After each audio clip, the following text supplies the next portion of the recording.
নমস্কাৰ বন্ধুসকল, আজি আমাৰ মায়ে আকৌ মানে আপোনাৰ গীতাৰ শ্লোক মানে অৰ্থ ভাগি ক'বলৈ ওলাইছে। এয়া শুনকচোন দেই। কৃষ্ণ শাস্ত্ৰ উত্তম গীতা ভাগৱত ধৰ্ম উত্তম নাম দেৱৰ উত্তম দৈৱকী নন্দন চৰণে কৰ প্ৰণাম। গীতা শাস্ত্ৰ ভাগ প্ৰথম, দ্বিতীয় হ'ল ভাগৱত।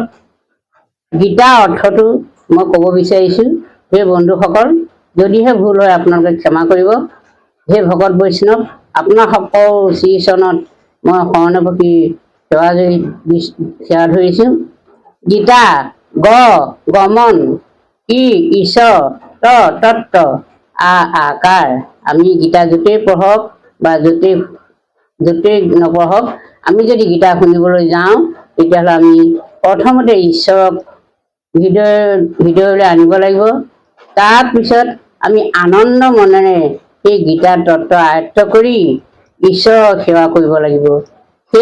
সেয়ে যদি ঈশ্বৰৰ সেৱা কৰোঁ, আমাৰ সেয়ে হ'ব জীৱন সাৰ্থক। সেই বন্ধুসকল, আহক সকলোৱে মিলিজুলি আমি গীতা শাস্ত্ৰ আয়ত্ত কৰোঁ। কৃষ্ণ কৃষ্ণ কৃষ্ণ।